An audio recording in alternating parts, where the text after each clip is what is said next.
Amugetufuna ewa Dr. Jose Chameleon embeera etabuse mu Amerika gye yali yagenda okubeera nga ajjanjabibwa. Abazungu bandibanga mwanatu bamukooye era n'olwekyo bamugobye. Kankuzanyire ka video katono nnyo n'oluvannyuma ate tubeere nga tweyongera maaso. Likinga, subscribinga naawe atannaba.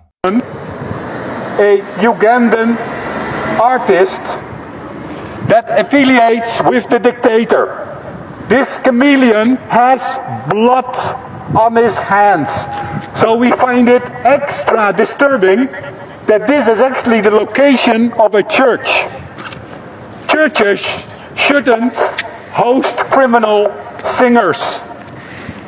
So I happened to be here, and this gentleman, the owner, also happened to be here and just attacked me. I have a video of that.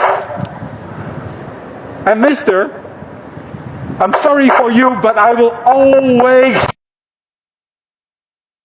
speak out against anyone that helps the Ugandan dictatorship in any kind of way. And especially if you make dirty money, because it's illegal what you're doing, mister. You know very well you don't have a license to have parties here. So neighbors, just know what is happening here at night, Friday night, Saturday nights.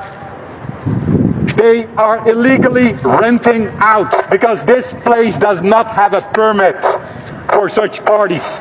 And I wouldn't mind, mister, if you have decent guests, but you don't.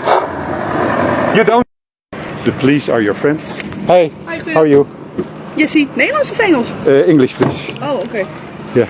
So I was here attacked by the owner of this place, this church, and the reason why I was here is that in November they were planning to hold an illegal concert here. Okay. So this place doesn't have a license, but in the weekends they earn some extra money. Now I don't have a problem with that, but I do have a problem with it when it's artists related to the Ugandan dictator. Okay. And that is. What are you from this place? I am a Ugandan activist. I don't look that Ugandan, but I'm So you don't have anything with this place, but except that that I am demonstrating against the artist called Chameleon. So the artist called Chameleon, and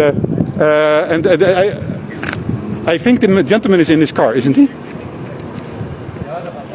He's right here, Mr. Police Officer. Right here in the car. I said the owner is right here. You don't have to ring the bell. So my Dutch is really bad. So. So, okay. Shall I for you stand up? Yeah, of course. Yeah, so the gentleman attacked me. I even have that on video. Ik wil niet op de video. No, you're not being recorded. Although I think I have the right to record you, but it's not for my importance. No, but we're here the police is my friend, and I want to keep it like that.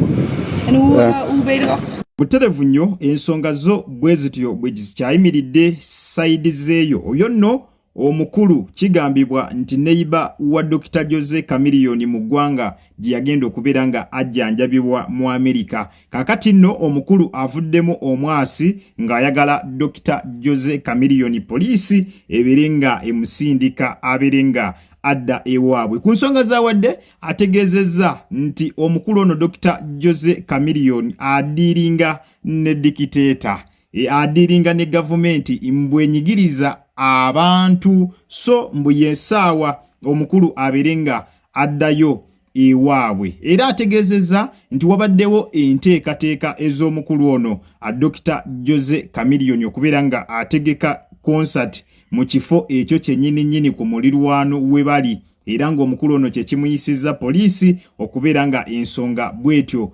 bazisootinga nga balemesa Chameleon okubeera nga ategeka ekivvulu ekyo. Naye ensonga gyasinze okubeera nga asimbako essira y'ensonga ey'okubeera nti omukulu Dr. Jose Chameleon mbwadiiringa ne gavumenti enyigiriza abantu mu ggwanga Uganda, era nga ye agamba omukulu tasaanidde kubeera nga ali mu nsi yaabwe, alina kubeera nga akomawo mu nsi ye kubanga adiiringa ne gavumenti enyigiriza bannansi. Embeera yo bwetyo bwekyayimiridde sayidi zeeyo. Kinajjukirwa nti Dr. Jose Chameleone yaddusibwa mu ggwanga eri Amerika okusobola okulaba nga Mwanatu afuna obujjanjabi. Mu Desemba wa 2024 munnange bamuddusa nga biwala ttaka. Naye kati embeera yagezaako kubeera nga Mwanatu etereera, era essaawa eno tali mu mbeera embi nnyo, era we twogerera ali mu nteekateeka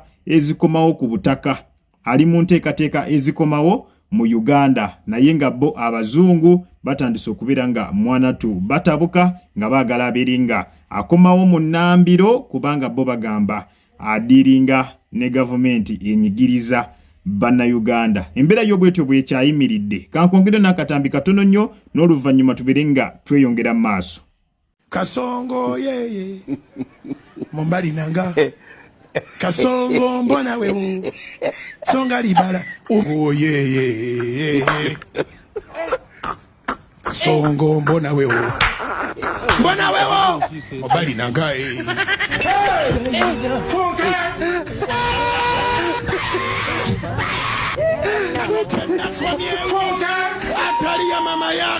kino akatambi ako nga bwokalabye mu katambi ako kova okulaba mulimu President Yoweri Kaguta Museveni n'omukulu gwe bali mu kukomerera ku social media essaawa eno ng'omusango gwe bamulanga kufulumira mu kavidiyo ako ng'ali ne President Yoweri Museveni. Omukulu ono ye Sentamu Churchill era nga ye Guild President wa Makerere University. Kakati omukulu ono kigambibwa nti mutabani wa Fred Nyanzi, Chairman Nyanzi, mutabani we owa ddala. Kakati abaana ba foot soldiers aba NUP bali mu kubeera nga bamukomerera ku social media nga bagamba ekyamazima oyinza otya okugenda nobera mu kifaananyi ne President Yoweri Museveni nga tumanyi bulungi yawodalinga okubeera nga taatawo akubibwa emiggo. Jjukira emabega kaawo omukulu Chairman Nyanzi yawambibwa era ng'oluvannyuma lw'okumuwamba embooko zamuyitamu, bagenda okumuta nga n'okutambula takyasobola kubeera nga Mwanatu atambula bulungi. Kakati social media etadde omukulu ono Churchill ku ntandaalo nga bamugamba ekyamazima otulaze nti ddala taata walayika tannakuyigiriza kituufu ki kye twagala, nti bw'obeera nga ova ku ludda luli olw'abasentamu toteekeddwa kubeera nga okola bintu bifaanaganako bwe bityo, kwekubya bifaananyi na muntu nga President Yoweri Kaguta Museveni. Ebigambo byaba social media in-laws naddala ba foot soldiers nga bagezaako kubeera nga bakomerera omusajja ono Churchill. Social media yonna eri ku ye era nga bagamba ekyamazima kye yakoze tekyabadde kituufu wadde yadde n'akamu. Jjukira omukulu ono bwe yali ajja okubeera nga yeesimbawo ku bwa Guild President owa Makerere University yammibwa kaadi eya NUP, naye era yamala bw'atyo n'abuwangula, naye bagamba nti kaali kakodyo ak'okubeera nga Mwanatu tebamuwa kaadi. Olw'ensonga ebigambo byali isiŋŋanye bingi nti era kaadi baziwa abantu baabwe, kaadi baziwa baŋŋanda zaabwe. Abantu bagamba nti ekyamazima kyandibanga kyekyamumisa kaadi nga beewala ebiyinza okubeera nga Mwanatu biddirira ebyokugamba nti ate kaadi bazigabira baŋŋanda zaabwe. Bw'atyo kaadi yamummibwa, naye ssebo akalulu omwami ono yamala n'akamegga, yamala bw'atyo n'akawangula. Ate ba social media in-laws abamu bali mugezaako kubeera nga bategeeza nti Kyagulanyi mugezi nnyo, nti omwana yamumma kaadi nga bino byonna abisuubira. Yali akimanyi nti essaawa yonna omwana yandikomekkereza nga abaswazizza mu ngeri emu oba endala. Bw'atyo n'omukulu Chairman Nyanzi avuddeyo kabwejumbira mu nnyini taata azaala omwana ono n'ategeeza nti ekyamazima naye ebifaananyi oba n'obuvidiyo mmwe bwe mulabye tebwamuyisizza bulungi, kubanga ekintu ekyo yabadde takisuubira mu mutabani we. Agambye ekyamazima kyo yabadde takisuubira mu mutabani we era n'abasaba mubeere nga bwe mutyo mumusonyiwa, kubanga naye okuva lwe yalabye akatambi tannaddangulu kwegamba kamuyisizza bubi, kamunyize nnyo yagetinze disappointed embeera yo bwetyo bwekyayimiridde gwe tuwe endowooza yo mu comment section. Omukulu ono Churchill ogenda neyeekubya n'ebifaananyi n'omukulembeze w'eggwanga Yoweri Kaguta Museveni abeera ayina omusango gonna gwe yakoze era asaana oteekebwa ku ntandaalo. Genda mu comment section bw'otyo obeere nga otuwa endowooza yo nga omulabi ku Mukutujjika Media kw'obadde era nga nkusaba subscribe nga gw'atannaba likinga video naawe atannaba kulabika nga ogirayikinga. Yitira mu comment section obeere nga bw'otyo ompa endowooza yo tuteeseganye tukwatagana ate nga bwetuwuliziganya mu comment section mwobeera oyitira. Naawe alina kyonna kyagala otuwa bulamu osobola okubeera nga butereevu okiyisa wansi awo mu comment section. Butereevu munzikirize mberekereze akuume atakuumira mpeera. Mweraba.